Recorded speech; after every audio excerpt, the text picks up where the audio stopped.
인생에 있어 누구도 은원과 얽힘을 피할 수 없다. 누군가는 은혜를 알고 보답하는 것이 미덕이라 말하고, 또 누군가는 원하는 몸을 해치니 내려놓아야 한다고 하지만, 이 은과 원 두 글자 자체에 깊은 인생 철학이 담겨 있다는 것을 생각하는 사람은 드물다. 고대인들이 문자를 창조한 것은 결코 무작위적인 일이 아니며 한 획 한 획마다 깊은 뜻이 담겨 있다. 이 두 글자를 자세히 나누어 보면 화엄경에서 말하는 인생 수행의 최고의 지혜가 이미 그 안에 숨겨져 있음을 발견할 수 있습니다. 2000년 동안 숨겨져 온 한자의 비밀은 과연 어떤 수행의 진리를 드러내고 있는가? 종남산 깊은 곳, 고백이 우거진 화엄사에서 새 속의 소란을 벗어나 은은한 범음이 감도네. 장경각 안, 흰 수염이 흩날리는 지엄 법사께서 연꽃자에 반드시 앉아 화엄경을 손에 들고 조용히 낭송하고 계셨다. 갑자기 급박한 발소리가 이 고요함을 깨뜨렸다. 초조한 표정의 중년 남자가 급히 들어와 스님을 보자마자 즉시 무릎을 꿇고 합장하며 존경을 표했다. 큰 스님, 제자 이명덕입니다. 오늘 특별히 배움을 청하기 위해 왔으니 자비로이 가르침을 내려주시길 바랍니다. 지엄법사는 경전을 덮고 자애롭게 이 비범한 손님을 바라보며 말씀하셨다. 시주님, 일어나서 말씀하시죠. 너의 얼굴빛이 급해 보이니 분명 마음속에 걱정거리가 있구나. 편히 말해 보아라. 이명덕은 일어나 목소리에 떨림이 섞여 말했다. 제자는 조정에서 10여 년 관직에 있으면서 청렴하게 백성을 위해 일하고자 했으나 계속해서 음해를 당했다. 제자를 도왔던 이들은 이제 은혜를 원수로 갚고 제자와 전혀 인연이 없던 이들이 무고하게 미움을 품어 모든 곳에서 곤란을 겪게 한다. 제자는 참으로 혼란스러워합니다. 이 세상의 은원은 왜 이렇게 풀기 어려운 것인가? 지엄 법사는 고개를 끄덕이며 그에게 앉으라고 신호합니다.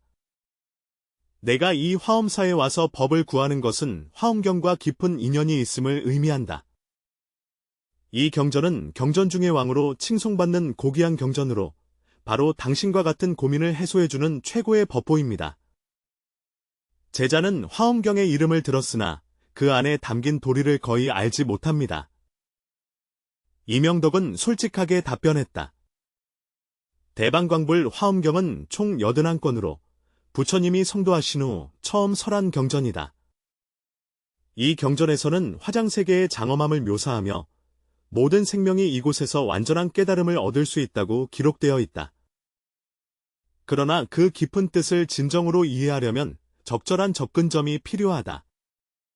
당시 말씀하신 은원이라는 두 글자는 바로 수행길에서 중요한 과제다. 이명덕은 급히 물었다. 원한과 수행은 어떤 관련이 있습니까? 화엄경에서 드러난 경지에는 화엄경계라 불리는 원흉의 상태가 존재한다. 이 경지에서는 모든 대립이 사라지니 은혜와 원한, 선과 악, 고통과 즐거움, 생과 사가 모두 녹아 없어지게 된다. 보통 사람의 눈에 보이는 이러한 구분들은 진정한 깨달음을 얻은 자의 눈에는 마음의 환상에 불과하다. 이명덕이 의아해하며 말했다. 대사는 원한은 모두 허망하다고 하셨습니다. 허망한 것이 아니라 궁극적이지 않은 것이다. 지엄 법사께서는 설명하시기를 상대적인 차원에서는 은원이 분명히 존재하지만 우리는 은혜를 알고 보답해야 하되 원한을 품지 말아야 한다고 하셨다. 절대적인 차원에서 이것들은 모두 인연이 모이고 흩어지는 자연스러운 현상이며 본래 고정된 자성이 없다. 제자가 어리석으니 부디 더욱 깨우쳐 주시기 바랍니다. 지엄 법사께서 일어나 걸음을 옮기시며 말씀하시길 관료사회에서 만나는 은혜를 원한으로 갚는 자들과 억울하게 원한을 품은 자들의 행동은 겉으로 보기에는 무례해 보이지만 실은 모두 깊은 인과의 배경이 있음을 알라. 화엄경에는 모든 중생의 경계가 다르고 업력과 과보는 각각 다르며 각 사람이 이번 생에서 겪는 일들은 모두 과거생의 행위와 관련이 있다고 하였다. 이명덕은 무언가를 깊이 생각하는 듯했다. 그렇다면 이것이 모두 이미 정해진 것이라는 말인가? 이미 정해졌다면 또한 정해지지 않은 것이기도 하다. 바로 법사께서 이 겉보기에는 모순된 말을 하신 것이다. 운명이란 인과법칙이 허망하지 않기 때문에 어떤 인연을 심으면 그에 맞는 결과를 받는다는 뜻이다. 운명적이라고 말하지 않는 것은 우리의 매 순간 선택이 모두 미래의 인과 궤적을 변화시키기 때문입니다. 이명덕이 여전히 혼란스러워하는 것을 보고 지연법사가 계속 말했다. 아유왕의 이야기를 생각해보라. 그는 젊었을 때 수많은 살생을 저질렀으나 이후 불법에 귀의하여 널리 선업을 행하였고 결국 수호법왕이 되었다.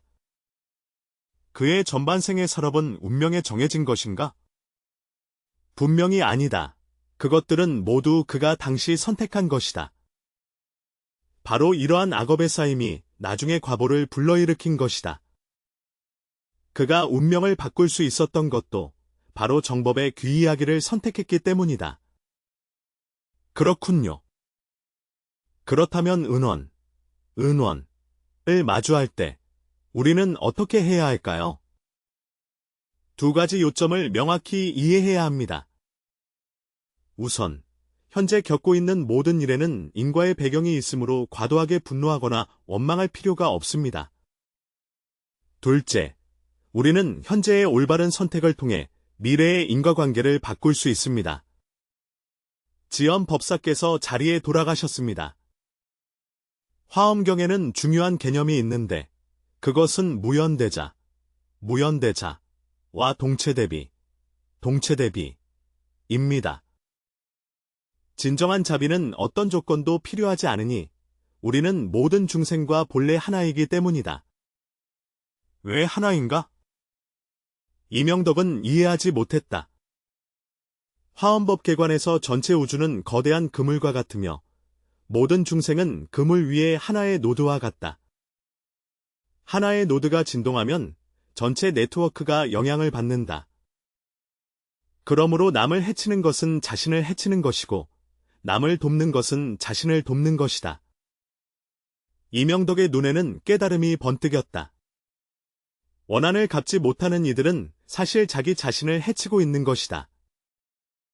바로 그렇습니다. 그들은 당신을 해쳤다고 생각하지만 실제로는 자신에게 악인을 심고 있는 것입니다. 만약 내가 덕으로 원한을 갚는다면 악연을 해소함은 물론 자신에게 성근을 쌓게 된다. 이치야 이해하지만 저 사람들의 모함과 짓밟음 앞에서는 마음속 분노를 가라앉히기 정말 어렵다. 리밍던은 씁쓸하게 웃었다. 지연 법사는 고개를 끄덕이는 것을 이해하는데 이는 매우 자연스럽다. 수행은 점진적인 과정이 필요하다. 화엄경에서는 처음 발심할 때 곧바로 정각에 이르며 다만 수행하려는 발심만 있으면 이미 부처가 되는 길을 걷고 있다고 말하고 있다. 그럼 제자는 어디서부터 시작해야 합니까? 먼저 내면을 관조하는 것부터 시작해야 합니다. 분노나 원망이 일어날 때마다 급히 분출하려 하지 말고 고요히 앉아 이 감정들의 생멸 과정을 관찰하라. 모든 감정은 무상하며 자연스럽게 사라진다는 것을 발견하게 될 것이다. 감정을 관찰하는 것은 하늘의 구름을 보는 것과 같습니다. 구름은 오고 가지만 하늘은 항상 맑고 깨끗합니다. 감정도 마찬가지이며 분노는 생멸하지만 마음의 본성은 항상 청정하다. 이것을 분명히 볼 때 더 이상 감정에 휘둘리지 않게 된다. 이명덕은 어떤 깨달음을 얻은 듯이 감정과 거리를 유지하는 법을 배워야 한다고 이해할 수 있다. 화엄경에서는 마음을 장인의 화공에 비유하여 마음이 여러 세상의 만물을 그릴 수 있다고 하였다. 우리의 마음은 어린 화가와 같아서 다양한 세상을 그릴 수 있습니다. 마음이 분노와 원망으로 가득 차 있으면 보는 세상도 추하게 보인다. 마음에 자비와 지혜가 가득하면 보는 세상은 아름답다. 어떻게 마음의 자비와 지혜를 가득 채울 수 있을까? 성엄 법사께서는 경전 선반에 있는 화엄경을 가리키며 불법의 지혜를 배워야 한다고 말씀하셨다.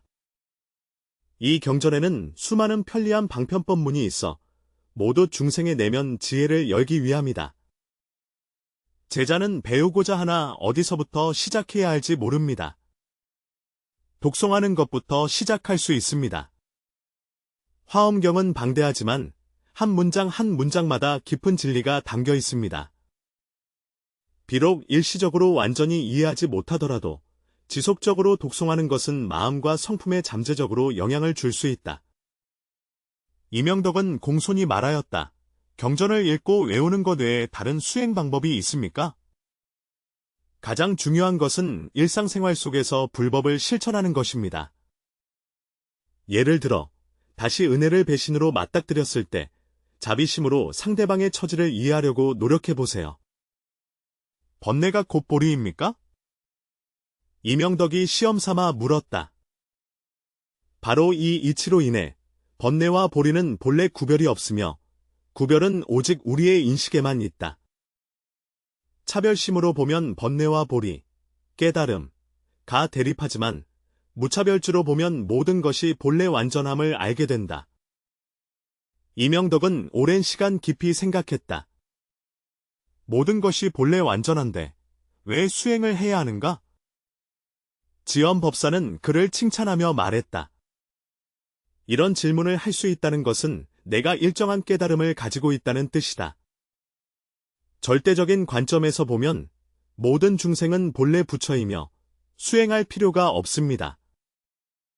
상대적인 관점에서 보면 우리의 부처님 성품은 무명에 가려져 있어 수행을 통해 드러나야 합니다. 마치 구름이 태양을 가리듯이 바람이 불어 구름을 흩어지게 하여야 한다. 아주 좋은 비유입니다. 수행은 무명의 구름을 흩뜨리는 바람과 같아서 지혜의 햇살이 땅을 비추게 합니다. 게다가 수행 과정 자체가 깨달음의 현현이다. 매 수행 순간마다 우리는 부처님의 본성인 빛을 체험하고 있습니다. 이명덕은 들으면 들을수록 더 흥미로워졌다. 수행의 끝이 있는가? 있다. 그리고 없다. 끝이 있다고 하는 것은 완전한 깨달음에 이르면 더 이상 수행이 필요하지 않기 때문입니다. 끝이 없다고 말하는 것은 깨달은 후에도 중생을 제도해야 하기 때문이며 이 과정은 무한무궁하기 때문이다. 화엄경에서는 중생이 한이 없으니 서원하여 건너가리라 하였고 진정한 수행자는 자신만의 해탈에 만족하지 않고 모든 중생이 다 해탈에 이르도록 도와야 한다고 하였다. 이것이 바로 보살도의 정신입니다. 이명덕은 감회에 젖어 이렇게 말했다. 수행의 궁극적인 목표는 자신을 위한 것이 아니라 중생을 위한 것임을 깨달았다. 그렇게 말할 수도 있고 그렇지 않을 수도 있다. 화엄의 경지에서는 자신과 중생이 본래 하나이며 중생을 제도하는 것이 곧 자신을 제도하는 것이고 자신을 제도하는 것이 곧 중생을 제도하는 것이다. 이러한 이원적 구분이 없는 경지는 화엄경이 우리에게 가르쳐주는 최고의 지혜입니다. 이명덕은 깊이 생각하며 이러한 경지에 도달하기 전에 우리는 원망과 은혜를 어떻게 처리해야 할지 4가지 요점을 기억해야 한다. 지엄법사는 네 손가락을 펴보였다. 첫째, 모든 순조로운 상황에 감사하라. 그것들이 우리로 하여금 생명의 아름다움을 경험하게 하기 때문이다. 둘째, 모든 역경에 감사하라. 그것들이 우리를 성장시키기 때문이다. 셋째, 어떤 은덕에도 집착하지 마십시오. 집착은 구속이 되기 때문입니다. 넷째, 원망을 하지 마십시오. 원망은 고통만을 더할 뿐입니다. 이 4가지는 말하기는 간단하지만 실행하기는 어려울 것이다. 정말 쉽지 않습니다. 이것이 바로 수행의 의미입니다. 만약 아주 쉽게 할 수 있다면 그것은 수행이라 부르지 않는다. 수행이란 어려움 속에서 자신을 단련하고 좌절 속에서 성장하는 것이다. 이명덕은 고개를 끄덕이며 일상생활에서 원한을 더 잘 처리하는데 도움이 되는 구체적인 방법이 무엇이 있는지 물었다. 내가 몇 가지 방법을 소개해주겠다. 첫 번째는 입장 바꾸어 생각하기로 다른 사람이 당신을 상처 입혔을 때 그의 입장에서 생각해보고 왜 그렇게 행동했는지 이해하려고 노력하는 것입니다. 두 번째는 공덕회양이라 한다. 다른 사람이 도와줄 때 그 공덕을 일체 중생에게 회양하고 스스로만 차지하지 말라. 더 있습니까? 이명덕이 다시 물었다. 세 번째는 평등관조라고 한다. 은인이든 원수든 항상 평등한 마음을 유지하며 치우침이 없어야 한다. 네 번째는 인과사고라고 합니다. 항상 스스로에게 상기하라. 모든 것은 인과가 있으며 연고 없는 은혜도 없고 연고 없는 원한도 없다. 리밍던은 진지하게 메모했다. 이 방법들은 확실히 유용하지만 은혜를 원수로 갚는 사람들을 마주할 때는 여전히 화가 나서 어쩔 줄 모르겠다. 어떻게 해야 할까? 화나는 것은 정상이다. 억누르지 말라. 핵심은 이러한 감정을 올바르게 다루는 법을 배우는 것이다. 화를 낼 때는 먼저 현장을 떠나 조용한 곳에 앉아 깊게 숨을 쉬며 마음이 천천히 진정되도록 하십시오. 그 다음에 이 분노의 감정을 관찰하며 그것이 어떻게 일어나고 변화하는지 살펴본다. 당신은 분노가 불꽃과 같다는 것을 알게 될 것이다. 겉으로는 강렬해 보이지만 사실 매우 빨리 꺼진다. 이 점을 명확히 관찰할 수 있을 때 분노에 지배당하지 않게 된다. 이명덕은 고개를 끄덕이며 이 방법이 매우 타당하다고 말했다.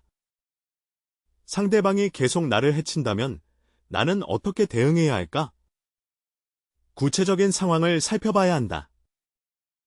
말로 상처를 받았을 때는 침묵을 지키는 것이 가장 좋으며 맞서서 대립하지 않는 것이 바람직합니다. 행위로 상처를 입었을 때는 적절히 자신을 보호할 수 있으나 눈에는 눈, 이에는 이 식의 보복은 하지 말아야 한다. 기억하라.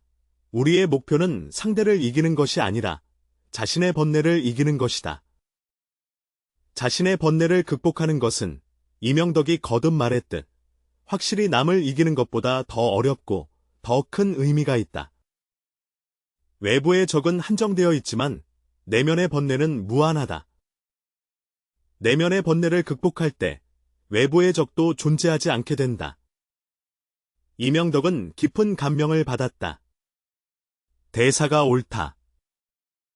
제자는 예전에 항상 주의를 외부에 두고 내면 수련을 소홀히 하였는데 이것이 많은 사람들의 공통된 병폐입니다. 우리는 항상 외부에서 찾으려 하지만 진정한 보물은 마음 깊은 곳에 있다는 것을 잊습니다. 화엄경은 반복해서 강조한다. 모든 법은 마음에서 일어나고 모든 지혜는 마음에서 나타난다고. 리명덕은 깨달음을 얻은 듯 때때로 이렇게 말했다. 우리가 마음을 바꾸면 외부 세계도 변화한다. 완전히 옳다. 마음이 고요하면 부처님의 땅도 고요하고 마음이 지혜로우면 부처님의 땅도 지혜롭다. 당신의 마음이 청정하고 자비로워질 때 당신이 만나는 사람들과 일들도 더욱 조화롭고 아름다워질 것입니다. 리명덕이 신나서 말했다. 정말 신기해요. 그렇다면 우리 각자는 세상을 변화시킬 수 있는 힘을 가지고 있다는 말이 아니겠습니까? 확실히 그렇습니다. 그러나 이러한 힘은 외부의 강제에 의해 실현되는 것이 아니라 내면의 변화를 통해 실현됩니다. 내면이 진정으로 변화되면 주변 환경도 자연스럽게 바뀐다. 지연 법사는 일어나 경전대 앞으로 걸어가 화엄경을 부드럽게 어루만졌다. 이 경전이 경중의 왕이라고 불리는 이유는 가장 깊은 비밀인 새로운 무한한 가능성을 밝히고 있기 때문이다. 이명덕도 일어나서 공경스럽게 지연법사 옆으로 다가갔다. 대사님, 제자는 오늘 선생님의 법문을 듣고 큰 은혜를 입었습니다. 하지만 아직 한 가지 의문이 있습니다. 지연 스님이 부드럽게 말씀하셨다. 화엄경은 매우 깊고 오묘합니다. 그 안에 더욱 정교한 수행의 비결이 있을까요? 예를 들어, 원한의 본질을 더 빨리 이해할 수 있는 특별한 방법이 있을까요? 지연 스님은 그를 깊이 쳐다보며 눈에 의미심장한 빛을 띠었다. 보살님은 정말로 지혜의 뿌리가 깊어서 그런 질문을 하시네요. 대사께서 아끼지 않고 가르침을 베풀어 주시길 바랍니다. 지연법사는 오랫동안 침묵하였고 마치 중대한 문제를 깊이 생각하는 듯했습니다. 갑자기 그의 시선이 벽에 걸린 한 명패에 닿았다. 그 위에는 은원 두 글자가 쓰여 있었다. 시주님, 아시나요? 가장 깊은 지혜는 종종 가장 평범한 곳에 숨겨져 있습니다. 은원이라는 두 글자만 놓고 보더라도 지건법사는 세상 사람들을 두 글자로 논하면서 표정이 매우 엄숙해졌다. 세상 사람들은 모두 은원은 사람의 당연한 감정이라고 여기지만 사실 이 두 글자의 구조에는 놀라운 비밀이 숨겨져 있다. 진정으로 자와 원, 자를 나누어 살펴보면 화엄경에서 말하는 인생 수행의 최고의 법문을 발견하게 된다. 그는 현판 앞에 다가가 손가락으로 그 두 글자를 가볍게 어루만졌다. 자로, 위에는 아래에는 이다. 이는 참된 은덕이 마음의 깨달음에서 오며 인과 법칙에 대한 깊은 이해에서 비롯됨을 우리에게 알려준다. 모든 만남이 인연과 합으로 이루어진 것임을 깨달으면 우리를 도와준 이들에게 자연스레 감사하는 마음을 갖게 되고 우리에게 상처를 준 이들에게도 원한을 품지 않게 된다. 리명덕은 눈을 크게 뜨며 말했다. 그렇구나. 그럼 자는 어떻습니까? 자는 위에 실가 있고 아래에 심이 있으며 가운데에는 면이 있습니다. 실은 어둠을 의미하고 면은 도피를 의미한다. 이 글자의 구성은 깊은 진리를 드러낸다. 원하는 마음의 어둠에서 우리 자신으로부터 생겨난다. 우리가 자신의 문제를 마주하기를 원하지 않고 자신의 책임을 지려 하지 않을 때 고통의 근원을 다른 사람에게 돌리며 원한이 생기게 된다. 이명덕은 크게 충격을 받았다. 이건 정말 놀라웠다. 옛사람들이 만든 글자는 이렇게 깊은 지혜를 담고 있다. 이것이 아직 가장 정교한 부분은 아니며 지안법사의 눈에는 지혜의 빛이 반짝이고 있다. 은원 두 글자를 합쳐서 바라볼 때 더욱 놀라운 비밀을 발견하게 된다. 자의 인 과원 자의 이 합쳐지면 인과응보가 불가피하다는 뜻이 된다. 이 네 글자는 화엄경의 핵심 사상을 담고 있으며 모든 중생이 인과 법칙을 벗어날 수 없음을 뜻한다. 인과응보는 피할 수 없다. 이명덕은 천천히 이 네 글자를 음미하였다. 자의 마음과 원. 자의 마음은 모든 은혜와 원한이 마음의 분별에서 비롯된다는 것을 우리에게 알려준다. 마음이 분별하지 않을 때 은원은 자연히 사라진다. 이것이 바로 화엄경에서 말하는 마음이 태어를 품고 양설살계의 경계이다. 리명덕은 감격하여 말했다.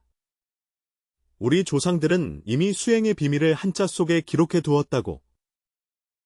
뿐만 아니라 지연 법사께서는 계속하여 말씀하시길 만자 안의 자를 더 자세히 살펴보면 그것이 실은 사물의 근본 원인을 추구해야 함을 우리에게 알려주고 있음을 알 수 있다고 하셨다. 우리가 왜 누군가는 우리에게 잘해주고 왜 누군가는 우리에게 잘해주지 않는지를 깊이 탐구할 때 모든 것에는 그 깊은 인과적 배경이 있음을 알게 된다. 자에서 자는 무명의 어둠을 대표한다. 화엄경은 말하기를 무명의 실성은 곧 불성이라고 하니 이는 설사 원한과 같은 부정적인 감정일지라도 그 본질은 불성의 현현임을 의미하며 단지 무명에 의해 가려져 있을 뿐임을 뜻한다. 이밍의 연속되는 끄덕임이 매우 깊었다. 그렇다면 우리는 어떻게 이 지혜를 활용해야 할까요? 다시 은혜를 마주할 때는 자의 가르침을 기억하며 감사를 표하는 동시에 그 원인을 생각하고 이 은혜의 내력과 연원을 명확히 이해하여 표면 현상에 속지 않아야 합니다. 다시 원한을 마주할 때 영기의 가르침을 기억하라. 이러한 부정적인 감정은 마음의 어둠과 진실로부터 도피하는 데서 비롯된다. 내면의 지혜의 등불을 밝히기만 하면 원한은 자연히 사라진다. 지연 법사는 자리로 돌아와 눈빛이 깊어졌다. 더 중요한 것은 원한 자체가 수행의 재료임을 이해하는 것이다. 화엄경에서는 선제동자가 53참을 한다고 말한다. 선제동자가 법을 구하는 길에서 여러 가지 다양한 선지식을 만난다. 그러나 선제동자는 모두 그 속에서 귀중한 법문을 배울 수 있다. 이명덕은 오랫동안 깊이 생각했다. 이렇게 이해한다면 세상에 무엇을 원망할 것이 있단 말인가? 진정으로 이 이치를 깨닫게 되면 정말로 원망할 만한 것은 없다. 그러나 이러한 이해는 단지 마음속에 머무르는 것이 아니라 일상생활 속에서 반복적으로 실천하여 자연스러운 반응이 될 때까지 이루어져야 합니다. 지연 법사께서 일어나 창가로 걸어가며 말씀하시길, 시주님, 오늘 해가 서쪽으로 지니 당신도 돌아가야 할 때입니다. 그러나 진정한 수행은 사원 안에 있지 않고 속세 속에 있다는 것을 기억해야 한다. 당신은 돌아가서 오늘 배운 지혜를 실제 생활에 적용해야 하며 원한과 은혜를 처리하는 과정에서 끊임없이 자신의 마음을 닦아야 합니다. 이명덕은 공경이 합장하고 말씀드립니다. 제자는 깨달았습니다. 오늘 스승님의 한 말씀은 10년 서책을 읽는 것보다 낫습니다. 제자는 반드시 가르침을 마음에 새기고 부지런히 수행해야 합니다. 명심하라. 수행은 긴 여정이다. 단번에 이루어지길 기대하지 마라. 어려움을 느낄 때마다 인연이라는 두 글자의 깊은 뜻을 생각하고 화엄경의 지혜를 되새기세요. 언젠가는 반드시 인연과 인과가 모두 잊혀져 마음이 밝은 거울과 같은 경지에 도달할 수 있을 것이라 믿습니다. 이명덕은 깊이 고개를 숙여 오늘 대승사상의 자비로우신 법문에 감사를 표했다. 제자가 물러갑니다. 이명덕의 모습이 석양 속으로 사라지는 것을 바라보며 소환법사는 미소 지으며 경장 앞으로 돌아와 다시 화엄경을 펼쳤다. 그는 오늘의 대화가 한 명의 혼란스러운 중생을 도왔을 뿐만 아니라 이 천년의 지혜가 다시 한번 인간 세상에 전해지게 되었다는 것을 알고 있었다. 모든 한자는 조상들의 지혜가 응축된 결정체이며 모든 경전은 깨달은 자의 자비가 드러난 표현이다. 마음을 다해 체험할 때 가장 깊은 진리가 종종 가장 평범한 곳에 있음을 발견하게 된다. 은원. 두 글자는 겉보기에는 단순하지만 사실은 온 우주의 비밀을 담고 있다. 이 비밀을 진정으로 깨달았을 때 인생의 모든 고민은 사라지고 마음속의 빛이 자연스럽게 드러날 것이다. 이것이 바로 화엄경이 우리에게 전하려는 바입니다. 원한을 피하려는 것이 아니라 원한 속에서 깨달음을 얻는 것이며 차별을 없애려는 것이 아니라 차별 속에서 무차별의 본성을 보는 것입니다.